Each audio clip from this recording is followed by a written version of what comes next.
Assalamu alaikum everyone. Today we will do lecture number 2 of week 14. As usual, we will start with some announcements, acknowledgements and then move forward. ये lecture भी आपकी book से और मित्रा की book से लिया गया है, सेम चैप्टर है जिसके हम पूरे पिछले लेक्चर को भी फॉलो कर रहे थे। तो इसमें मोस्ट ऑफ द कंटेंट्स जो है वो आपकी बुक के लिए हैं। सेम अनाउंसमेंट्स, असाइनमेंट ड्यू है और आपका मिड टर्म एग्जाम जो है वो जुलाई 16 को इंशाल्लाह। Contents में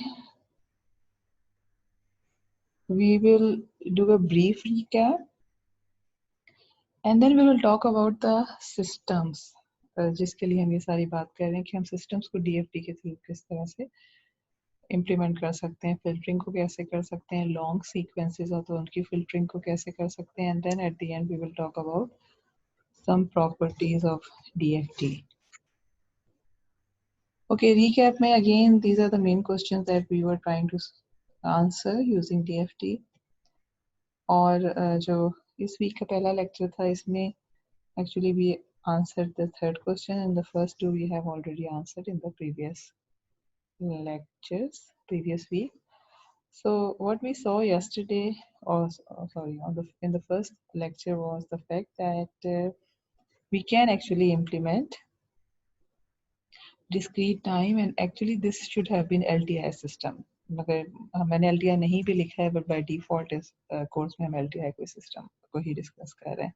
So we have seen that we can actually implement discrete time LTI system using DFT और वो हमने पिछले लेक्चर में भी देखा था, and then we will see again in a brief recap that how we do that. उसके लिए in order to move to that, we first need to know about the property convolution of DFT sequences or circular convolution. और circular convolution के लिए we actually did circular shift and circular time reversal. हमने पिछले lecture में दोनों चीजें की थी and this is the same example जो कि मैंने लेक्चर नंबर 1 इस वीक के लेक्चर नंबर 1 में भी की है. So ये एग्जाम्पल दोबारा भी हमें डालने का मकसद जो है वो ये था, I'm not going to solve it again. अगर आपको डिटेल देखनी है you can go back to that lecture. I just wanted to remind you of the fact that circular convolution के through we can do actually our aim is कि if we have two sequences x1 of n and x2 of n और इनको हम convolve करना चाहते हैं, तो जब हम कन्वॉल्व करना चाहते हैं we always talk about convolution means we want to do the linear convolution जो कि आप different subjects में पढ़ते हैं. What we saw yesterday was that we can perform that linear convolution through circular convolution provided that we increase the length of the sequences जिसको हम convolve कर रहे हैं. Otherwise what happens? Circular convolution gives you alias version of the linear convolution. So this is important take home message that if you are solving a system using circular convolution, you need to make the length of convolving sequences equal to L plus M minus 1, where L is the length of first sequence. Maybe L can be the length of this x1, M can be the length of this x2, and then we have to add those and then make it equal to the length of those sequences. And we have been talking about finite length sequences at the moment. We further move towards the convolution property of the DFT. ये पहले हमने देखा, this is just a circular convolution of two sequences. Now we are talking the DFT property of circular convolution, which actually says that if you are taking the circular convolution in time domain, this is equivalent to multiplication of the DFTs in DFT domain. So if we want to implement convolution through DFT. तो हमारे पास क्या क्या purpose functions होंगे और क्या क्या steps होंगे that we first of all जिन सीक्वेंसेस को कन्वॉल्व करना है, सर्कुलरली कन्वॉल्व करना है या लीनियरली करना है. ठीक है, actually circular is not our aim, मगर हम DFT के थ्रू जब भी करेंगे सिस्टम को solve, it will give us circular convolution. And हमने पिछले पेज पे देखा है कि उससे हम लीनियर ले सकते हैं. But in any case if you want to solve through DFT, तो हम सबसे पहला स्टेप क्या होना चाहिए कि take the DFT of the two sequences. ठीक है, जो कि यहाँ पे है. Then multiply those two DFCs and then take inverse DFT. So inverse DFT will take us time domain and it will give us the circular convolution of the two sequences जहाँ से हमने start किया था. And if we have made sure that the sequence lengths are L plus M minus 1, then in that case circular convolution is linear convolution. ये example है जो कल मैंने काफी डिटेल में again की थी, so I will not go through this again. I just wanted to show you कि देखिए यही 3 steps जो हम यहाँ पे कर रहे हैं. ये पहला step है जिसमें हम DFTs निकाल रहे हैं. ठीक है, ये भी पहले स्टेप से DFT निकाल रहे हैं. This is the second step जिसमें हम मल्टीप्लाई कर रहे हैं. And this is the third step जिसमें हम इनवर्स DFT ले रहे हैं, जिससे हमें x3 of n मिल रहा है, where x3 of n is actually equal to x1 of n circularly convolved with x2 of n. Okay, और it will be equal to the linear convolution अगर x1 और x2 दोनों की length L plus M minus 1 है और x3 की भी उतनी ही लेंथ होगी. This is something again important that in the case of circular convolution, length of all the sequences are same. जितनी आपके पास x1 है वही x2 है और उतनी ही लेंथ का आपको आउटपुट भी मिल रहा होता है. Now we will just discuss how to solve a system using this property. So what does it mean by solving a system? कि आप LTI सिस्टम में इनपुट है, इम्पल्स रिस्पॉन्स है, वहाँ से आउटपुट कैसे निकाल सकते हैं. Again this is not something difficult, इसको आप फॉरन रिलेट कर सकते हैं. तो what we are trying to solve it कि में हमारे पास ये सिस्टम है, h of n है, x of n is the input and we are getting the y of n as the output. So the end goal is to compute this.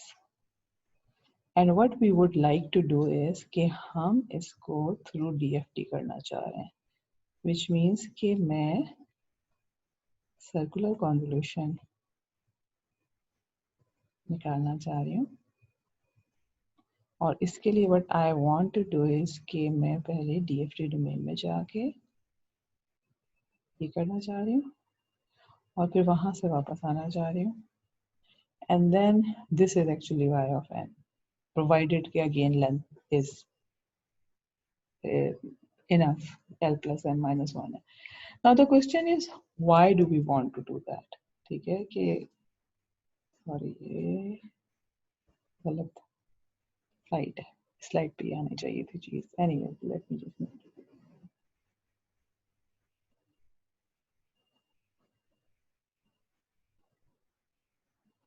ठीक है, और y of n is x of n linearly convolved with h of n. अगर इसको हम solve करेंगे x of n circularly convolve h of n because हम DFT लगाना चाह रहे हैं. Okay, and the question again comes, why do we want to do that? ठीक है कि so what we are saying is कि हाँ we know कि ये हमारे पास LTI सिस्टम में होल्ड करता है. And what we are saying is कि हम इसके भी सैंपल्स लेंगे, इसके भी सैंपल्स लेंगे and then यहाँ से जो है वो DFTs लेके उसको थ्रू सॉल्व करना चाहते हैं और फिर इन्वर्स करना चाहते हैं. Now the question is why do we want to do that? And the answer is कि जो कॉन्वोल्यूशन आप डायरेक्टली करते हैं, this is very inefficient. जब आप DFT के थ्रू करते हैं तो DFT को कंप्यूट करने के लिए we have very efficient algorithms available. Next lecture में बेसिकली हम वन ऑफ द एल्गोरिदम्स को डिस्कस करेंगे। तो उससे we will talk about what does it mean by efficiency of the algorithm. So in any case what we know is के FFT जो है algorithms हैं जिसके थ्रू हम DFT को बहुत एफिशिएंटली सॉल्व कर सकते हैं रिसोर्सेज कम यूज करते हुए। So even if we go to DFT domain, वहाँ मल्टीप्लाई करके दोबारा IDFT करें, लेकिन स्टिल हमारे पास जो है वो कंप्यूटेशंस कम होती हैं एज कम्पेयर टू कि मैं डायरेक्टली कन्वॉल्व करूँ या एक टाइम डोमेन में रह के सिस्टम को सॉल्व करूँ। ठीक है, और जाहिर है कि फ्रीक्वेंसी डोमेन में थ्योरेटिकली तो दिस इज पॉसिबल कि आप फ्रीक्वेंसी में सॉल्व करके इन्वर्स करके लेके जा रहे हैं, और ये आप करते भी हैं DFT में, लेकिन practically we have talked about कि हम ये नहीं कर सकते, हम सैंपल्स लेके सॉल्व कर रहे होते हैं। So how do we solve the system using DFT? Very easy. जो हमने पीछे देखा है वही प्रॉपर्टी को हम यूज करते हैं कि again we do the same 3 steps. सबसे पहले जो है वो हम x of n लेते हैं और l of x of n और h of n लेते हैं, जो कि दोनों के दोनों जो हैं वो फाइनाइट ड्यूरेशन सीक्वेंसेस हैं विच आर 0, यानी ये लेंथ l है इसकी और इसकी लेंथ जो है वो m है। और उसके बाद जो है दिस इज आवर गोल, जिस तरह मैंने अभी बताया था, because this is showing the LTI system. लेकिन हम इसको थ्रू DFT करेंगे। उसके लिए first of all what we need to make sure is के हमें पता है कि लीनियर कॉन्वोल्यूशन में length of y of n will be l plus m minus 1। तो in order to avoid aliasing हम जो सैम्पलिंग करेंगे यानी x of k and h of k, both of them should have length l plus m minus 1, और उसके लिए we will make the length of x and h of n in time domain to be l plus m minus 1। Why? क्योंकि ये हमने देखा है कि अगर आपके पास x of n है और इसका मैं DFT ले रही हूँ, तो जितने मेरे पास सैंपल्स मुझे यहाँ चाहिए होंगी ये इसकी भी लेंथ उतनी होनी चाहिए। So if I want to have length, मुझे पता है कि इन दोनों के कॉन्वोल्यूशन के बाद जो है अगर length is equal to this, तो इसका मतलब है कि एलियासिंग नहीं हो रही होगी। ठीक है, so we sample both of them at this point, keeping n equal to l plus m minus 1। ठीक है, ये हम पीछे जो है वो एग्जाम्पल्स में भी कर चुके हैं, so this is not something that should be difficult for you. सिर्फ एक चीज जो मैं आपको कहना चाहती हूँ वो ये कि kindly do the example 7.3.1 and 7.3.2 from your textbook in order to understand this concept fully. Okay. Now, next thing that we want to discuss, which is something new for this lecture, is how do we solve long sequences? Okay, for example, again, there is a possibility, जिस तरह हमने पहले भी बात की थी, कि आपके पास बहुत लॉन्ग सीक्वेंसेस आ रहे हैं। फॉर एग्जांपल अगेन मेरे पास LTI सिस्टम है और इसमें से जो है वो मैं x of n एंटर कर रही हूँ, इनपुट हो रहा है, h of n है, and then I am getting y of n। Let's suppose कि दिस इज अ सिग्नल जो कि रियल टाइम में आ रहा है। Again for example this is EEG signal जो कि रियल टाइम में कर रहे हैं। ठीक है, या ये कि रियल टाइम में नहीं भी कर रहे तो स्टोर करके मैं उसको प्रोसेस करना चाहती हूँ, and I am passing it through a system जिसमें लेट्स सपोज कि मैं इसको फिल्टर करना चाहती हूँ simply. If there are so many so many samples or so many values in this sequence x of n, ये बहुत अगर ज्यादा लेंथ का सीक्वेंस है तो उस केस में क्या होगा कि जब मैं कॉन्वोल्यूशन करना चाहूंगी, नो मैटर किस तरीके से भी मैं करती हूँ, कॉन्वोल्यूशन करने के लिए सबसे पहले तो ये कि इसको स्टोर करने के लिए मेमोरी बहुत ज़्यादा चाहिए होगी। दूसरी चीज़ ये कि डिले भी आएंगे, क्योंकि आपके पास y ऑफ n जो है, हमने देखा है कि कॉन्वोल्यूशन जब हम कर रहे होते हैं तो all the sequences are involve. अब क्या होता है, आपने x ऑफ n लिया, दूसरा जो है इसको x ऑफ k किया h of n minus k, तो ये जो हमारे पास सीक्वेंस है, दोनों सीक्वेंसेस जो हैं वो पूरे के पूरे हमें चाहिए होती हैं। एक्स भी पूरा चाहिए होगा और एच भी चाहिए होगा, जो कि शिफ्ट होता चला जाएगा, मल्टीप्लाई करके हम ऐड करते जाते हैं। सो इट मीन्स कि एक तो ये कि मेमोरी आपको स्टोरेज करने के लिए बहुत ज़्यादा चाहिए, और दूसरा चीज़ ये कि आउटपुट पर डिलेज भी आएंगे, बिकॉज जब पूरा एक्स ऑफ एन आएगा which is very long sequence, तो फिर ही इसका प्रोसेस हो सकेगा। तो in order to do this, in order to overcome this difficulty, these two issues, हम क्या करते हैं कि instead of finding the solution of whole input, हम input को divide कर देते हैं in blocks में, और then उन blocks के ऊपर हम system को apply करते हैं, और उसको हम again DFT से use करके जो है वो solve कर रहे होते हैं, ठीक है।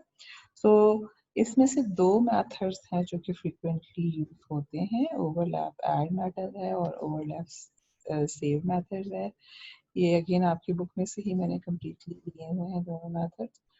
तो हम इसमें से सिर्फ एक मेथड जो ओवरलैप ऐड का है उसको इस लेक्चर में डिस्कस करेंगे। तो let's see overlap add method में क्या होता है। अब जिस तरह मैंने पीछे बताया है कि what do we actually, there are number of steps in this method. We start with breaking the sequence in smaller sequences. एक चीज जो आपने याद रखनी है वो ये कि जब इसमें एच ऑफ एन है और एक्स ऑफ एन है, क्योंकि सिस्टम को सॉल्व कर रहे हैं ना, लेट्स सपोज कि इसकी लेंथ एल है और इसकी लेंथ एम है, R M will always be very big as compare to L. Why? Because मैंने पिछली स्लाइड पे आपको बताया कि ये हम करने की कोशिश उस वक्त कर रहे हैं जब इनपुट बहुत ज्यादा लॉन्ग सीक्वेंस आ रहा है। जो फिल्टर है it is something that we have already designed, so it is not necessarily long, हम उसको जो है वो शॉर्ट फिल्टर भी डिजाइन हम करते हैं, लेकिन m जो इनपुट आ रहा है उसके ऊपर हमारा कंट्रोल नहीं है, and this is very long, तो हम उसको ब्रेक करते हैं। और उसको ब्रेक करने के लिए what we actually do is के ओके, अच्छा let me just actually, okay मैंने थोड़ा सा जो है उस इसकी नोटेशंस को गलत कर दिया है, so let me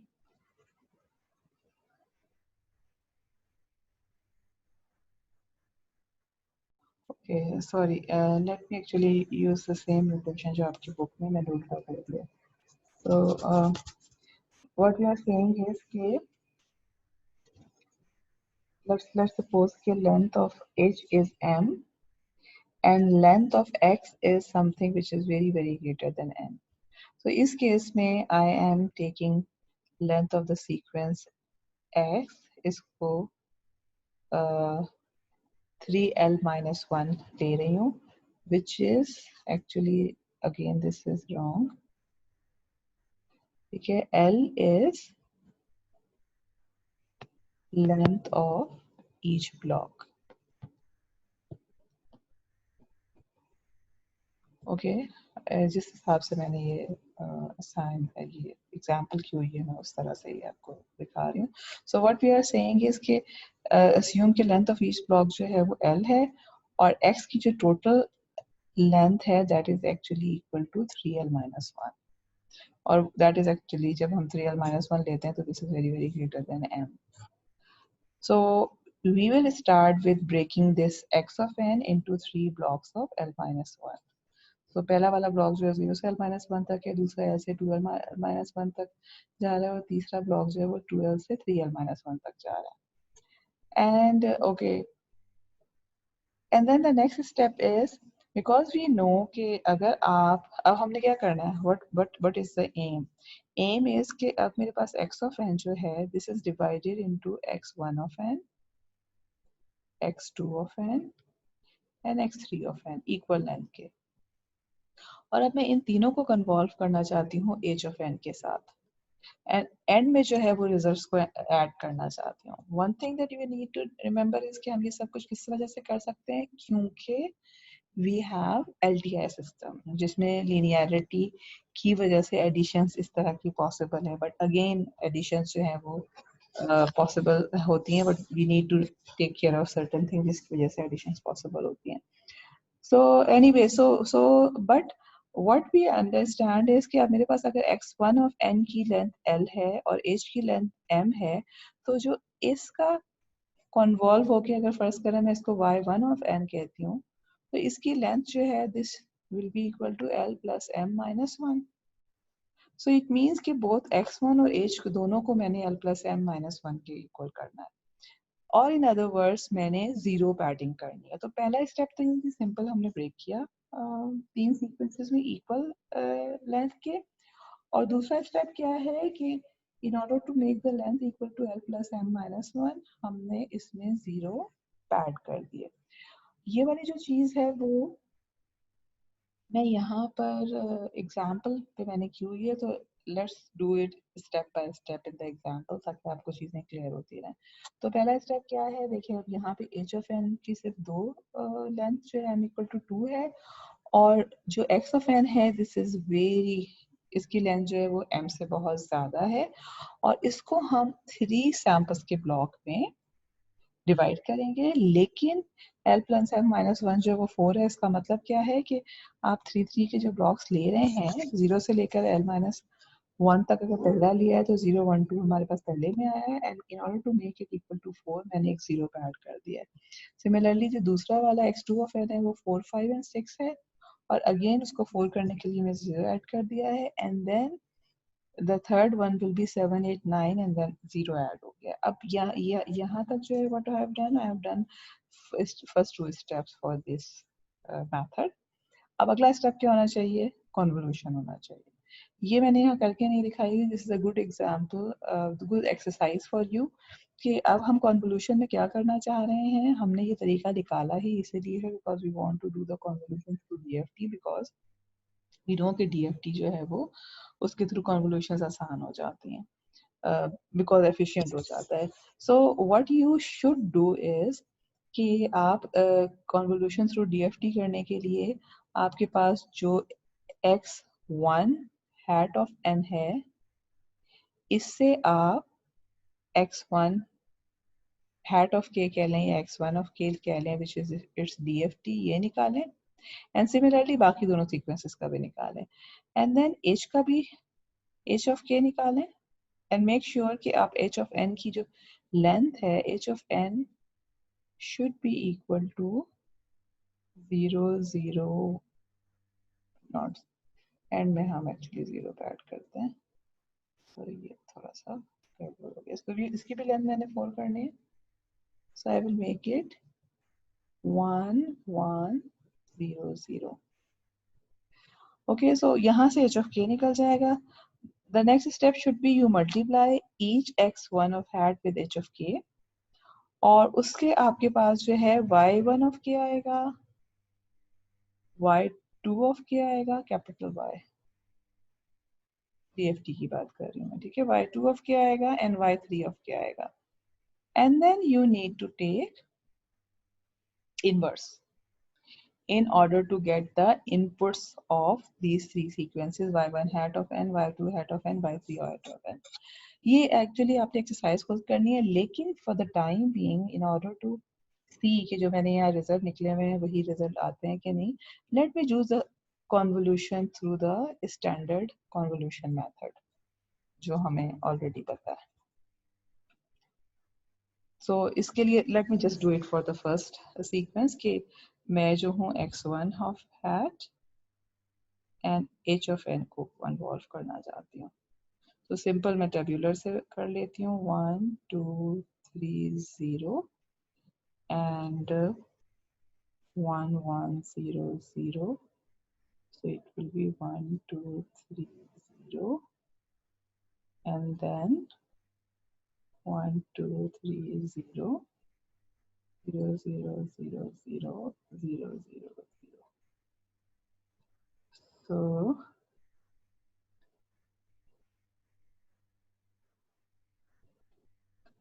I would have, okay, So I will have 1 3 5 3, ठीक है, और बाकी 0 0 आ रहे हैं। तो ये जो 4 सैंपल्स थे मेरे पास, ठीक है, वो 1 3 5 3 मेरे पास आ गए, और 4 पॉइंट से लूंगी ना मैं, बिकॉज ऑफ द रीजन कि plus n minus 1 is equal to 4। तो अब आप ये देखें कि एलियासिंग नहीं हो रही है यहाँ पर, जो बिकॉज एक्स एन पे जो है वो 0 0 आ गए। इसी तरह से आप just if you want to do it quickly आप इस तरह भी कर सकते हैं, बट रिमेंबर कि इन एक्चुअल सिनेरियो में हम डीएफटी के थ्रू इसको सॉल्व करते हैं। ये जो चीज़ मैंने अभी की है कॉन्वोल्यूशन वाली, we don't do that because of the reason कि इसमें रिसोर्सेज बहुत लगते हैं और सीक्वेंसेस भी इतने छोटे नहीं होते। ऑब्वियस सी बात है कि नॉर्मली मेरे पास थाउजेंड्स ऑफ सैंपल्स का सीक्वेंस होगा जिसको मैं मे बी हंड्रेड्स में डिवाइड करूंगी इस तरह ब्लॉक्स बना के। So anyway, so the third step is to do the convolution, जिसका which means कि हमने filter apply किया on all of these three sequences separately, तो ये हमारे पास output आ जाएगा। लास्ट स्टेप में क्या करना है, हमने इन 3 आउटपुट्स को कॉन्केटिनेट करना है। और कॉन्केटिनेट किस तरह से करना है कि ये देखें, जो हमने जीरो पैड किया था, अभी जो हमने जीरो वाला जितने भी हमने जीरोस पैड किए हैं वहां जो कंट्रीब्यूशन आ रही है that is actually because of the sequence. यानी फॉर एग्जांपल अब जो मैंने जीरो पैड किया था उसमें जो भी मेरे पास रिजल्ट आ रहा है वो ये अगला 4 जो है उसका रिजल्ट में ओवरलैप होना चाहिए। बिकॉज अब देखें है तो ये पूरा एक ही सीक्वेंस ना, मैंने इसको ब्लॉक में डिवाइड कर दिया। So what I am trying to say is के अब y1 हैट ऑफ n में जितने मेरे पास ये m-1 जीरोस मैंने ऐड किए थे, तो m-1 जो भी मेरे पास यहाँ पे आंसर होता है और इसके जो फर्स्ट m-1 है, I need to add them together in order to get the correct answer. ठीक है, इसके लिए आप अपनी बुक से जो है वो आर्टिकल को भी पढ़ के देखिएगा कि why are we doing this, but the logic is के because the कॉन्वोल्यूशन, क्योंकि लीनियर ये जीरो ऐड करने का मकसद यही है ना कि हम लीनियर कॉन्वोल्यूशन कर रहे हैं, but we are doing the linear convolution of 1 2 3 with 1 1, लेकिन एक्चुअली उसमें इस 4 का अगले 4 का इफेक्ट भी शामिल होगा बिकॉज ऑफ द रीजन कि कंटिन्यूअस सीक्वेंस है और हमने उसको ब्रेक किया हुआ है। So this thing is taking care of this, and similarly इस ब्लॉक के जो लास्ट के m-1 सैंपल्स हैं उसको हम अगले वाले के शुरू के m-1 में ऐड अप करेंगे, एंड सो अगर आपके पास ज्यादा लेंथ है तो आप इसको कंटिन्यू करता चले जाएंगे। सो इट मीन्स कि ओवरऑल y ऑफ n किसके इक्वल हो जाएगा मेरे पास, मैं अगर इस तरह लिख देती हूँ 1 3 5 3 4 9 11 6, एंड इसको इसके साथ ऐड अप करना है, ठीक है, and then 7 15 17 and 9। Okay let me just see कि मैंने ठीक किया है ना, ओके सही है, एंड देन ओके नहीं गलत है, आखिरी मैंने गलत लिखा है क्योंकि वो आखिरी वाले में ऐड हो रहा है। तो दिस विल बी 7 15 17 and 9, और 9 की जगह नहीं है, so I need to add these two, so what I will get 1 3 5, ये 3 और 4 का एडिशन करके 7 आ रहा है, 9 11 13 13 जो है वो अगेन इन दोनों को ऐड करके आ रहा है 15 एंड 17। अच्छा वो जो एंड वाला 9 है, why I am not taking this, because ये जो अगला ब्लॉक होगा उससे इसका इफेक्ट उसमें ऐड होगा, ठीक है, because this is kind of a continuous sequence जो कि आता चला जा रहा है, आप उसमें से ब्लॉक्स उठा रहे हैं तो उसका एड अप होगा। और जो सबसे आखिरी वाला ब्लॉक है, if this was the end block, तो उसमें फिर हम जीरो पे ऐड करके फर्दर प्रोसेसिंग करते हैं, लेकिन let's just not talk about this. So just remember this thing कि जब आप इस तरह से कर रहे हैं convolution through overlap add method के थ्रू जो है फिल्टरिंग कर रहे हैं, सिस्टम को सॉल्व कर रहे हैं बाय टेकिंग द ब्लॉक्स, तो आपने जो है वो इस तरह से सैंपल्स को ऐड अप करना है -1 जो एंड का रिजल्ट आता है, और जो सबसे एंड वाला सैंपल है उसको जस्ट ड्रॉप कर देना है आंसर में जो आ रहा होता है, because it would be connected to the next sample. Okay, so this was something new something about solving the overlap, solving the very long sequences. अब we will move to the remaining property of DFT जो कि हमने कल हम करना चाह रहे थे लेकिन we didn't do that. So let's talk about those properties. पहली प्रॉपर्टी जो मैं बात करना चाह रही हूँ दिस इज एक्चुअली मैंने इसको सर्कुलर कॉन्वोल्यूशन को दोबारा इसलिए लिखा हुआ है because this is kind of a dual property of circular convolution कि अगर आप यहाँ से वी हैव सीन कि अगर हम कन्वॉल्व कर रहे हैं सर्कुलरली कन्वॉल्व कर रहे हैं इन टाइम डोमेन तो फोरियर में जो नॉट फोरियर में डीएफटी डोमेन में जो है वो हमारे पास डीएफटीज मल्टीप्लाई हो रहे होते हैं. द ऑपोजिट प्रॉपर्टी इज कि अगर हम टाइम में मल्टीप्लाई कर रहे हैं तो डीएफटी डोमेन में कॉन्वोल्यूशन हो रहा है which is something similar to जो कि आपने डीटीएफटी में भी किया था कि अगर आप टाइम में कन्वॉल्व करते हैं तो स्पेक्ट्रम मल्टीप्लाई होते हैं और अगर टाइम में मल्टीप्लाई करते हैं तो स्पेक्ट्रम कन्वॉल्व हो रहे होते हैं. ठीक है. इसके बाद जो नेक्स्ट प्रॉपर्टी है टाइम रिवर्सल प्रॉपर्टी है. इसका छोटा सा मैंने प्रूफ भी रखा हुआ है. टाइम रिवर्सल प्रॉपर्टी क्या कहती है?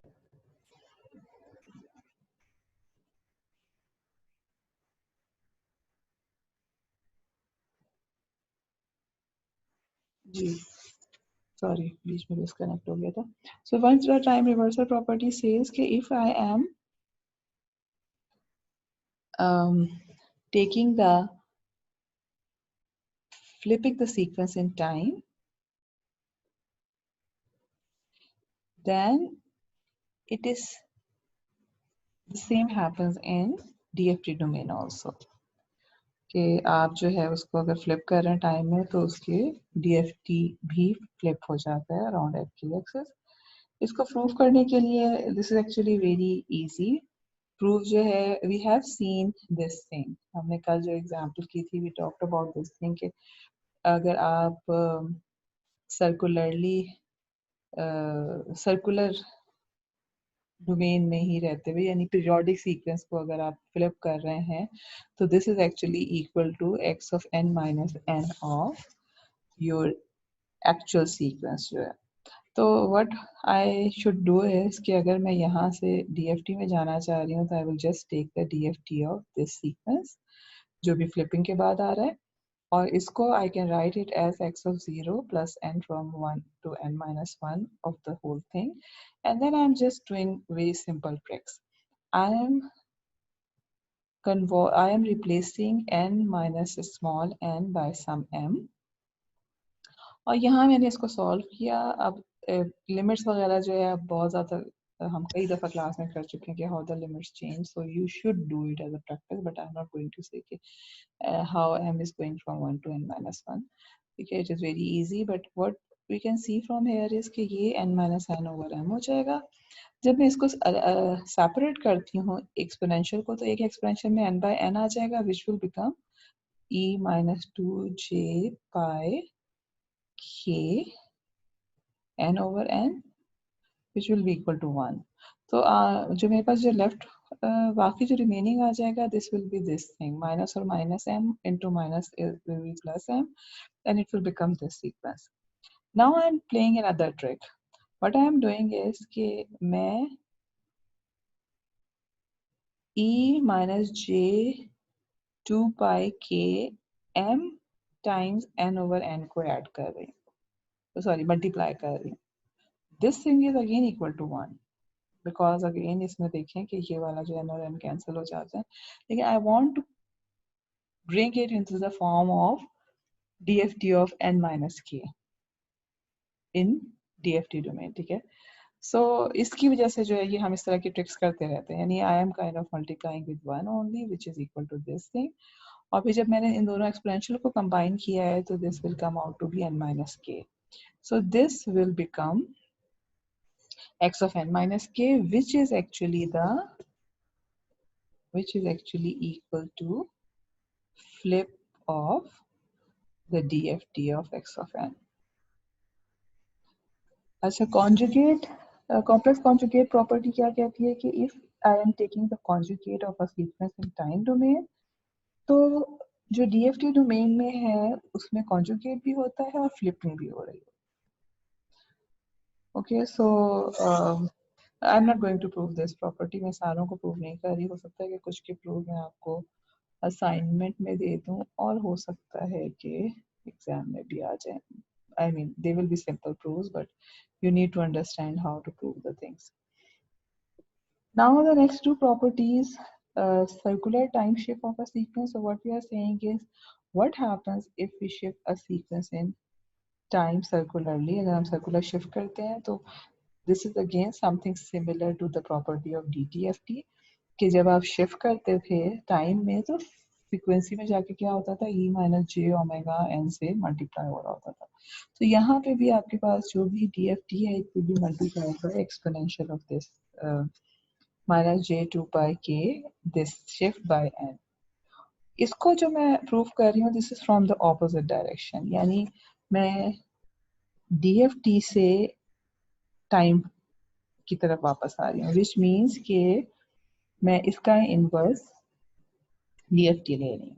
और इनवर्स DFT का फॉर्मूला जो है वो मेरे पास ये है जो मैंने यहाँ लिखा हुआ है. एंड वी नो कि अगर आप x of k सिंपल लेते हैं which is this, उसका इनवर्स DFT हमें क्या दे रहा होता है periodic sequence which is repetition of x of n at every n. तो यहाँ पर क्या होगा DFT of this. I am trying to go from DFT domain to time domain. Then in that case, I will simply put the value of this in place of x of k and then the formula remaining formula will remain the same. और इसमें से जब मैंने common निकाल लिया चीज तो this is n minus l आ जाता है which is actually equal to xp of n minus l. This is the same formula xp का formula है लेकिन यहाँ पे exponential में n minus l आ गया which is actually the shifted x of n. So it means कि अगर आप shifted f of n से जो है वो हमें ये मिल रहा होता है. इसकी opposite जो property है वो क्या है कि if you are multiplying by an exponential in the time domain then in DFT domain it will be circular shift of the DFT samples. Again this property is similar to DTFT. सिर्फ ये है कि यहाँ पर जो shift है उसकी जब हम बात करते हैं तो it is circular. Shift है, flip है, everything is in terms of circular because of the reason कि periodic है x of k भी and जो यहाँ पर हमारे पास सीक्वेंस आ रहा है इनवर्स की वजह से वो भी. So now we will move to the last property which is Parseval theorem. What this property says is that if we have two sequences x and y and we take so we actually take this product, this summation of the product of these two sequences. Then in the DFT domain, this is equal to, so now here we are not going from one domain to another domain. We are just saying that this is equal to the average or product of DFTs over 1 over n. So this is actually kind of an interesting property. और ये property ये कह रही है कि whatever we are getting by multiplying the sequence and taking their product in this manner is the same result that we will get by doing in the DFT domain. यहाँ पर we will not talk about the Parseval theorems in very much detail, but I would just like to tell you कि Parseval theorem आपको हर जगह नजर आएगा. आपको Z में भी नजर आ रहा है, आपको Fourier में भी नजर आ रहा है, आपको DFT में भी नजर आ रहा है, and you will find the Parseval in other transforms also. And one of the basic idea behind the Parseval theorem is or Parseval property जो है या थ्योरम है वो ये है कि energy kinds of conserve in when you go from one domain to another domain. क्या कि सो फॉर एग्जांपल अगर फर्ज करें कि आप कंटिन्यूस टाइम फोरियर सीरीज की बात कर रहे हैं, डिस्क्रीट टाइम फोरियर सीरीज की बात कर रहे हैं, या ट्रांसफॉर्म्स की बात कर रहे हैं, तो in that case what is actually happening कि जब आप टाइम से किसी ट्रांसफॉर्म डोमेन में जा रहे हैं तो फॉर एग्जांपल अगर आप फोरियर सीरीज की बात कर रहे हैं तो अगर आप टाइम डोमेन में थे तो आपके पास सैंपल्स थे, फोरियर डोमेन में जाएंगे तो आपके पास कोफिशिएंट्स आ जाते हैं एज और बीस की फॉर्म में अगर आप लिख रहे होते हैं उसको, ठीक है, या फोरियर ट्रांसफॉर्म में आ जाते हैं तो उस पर भी फ्रीक्वेंसी के साथ आपके पास डिफरेंट चीजें मल्टीप्लाई हो रही होती हैं। So what we are saying is कि जो भी टाइम में उन सैंपल्स के अंदर जितनी भी एनर्जी थी कंबाइन होकर that is actually somehow transform into the energy inside those coefficients या multiplication factor, and this is a very important property। आप आगे different courses में जाके जो है वो इसकी real applications को भी देखेंगे, but for the time being just remember this thing कि ये जो दो summations हम ले रहे हैं time में और Fourier में sorry DFT domain में they are actually equal। Okay, so we will stop the lecture here, this is a short lecture, और अगले lecture में जो है we will talk about the practical implementation of DFT using FFTs. Okay, thank you. Be safe and take care.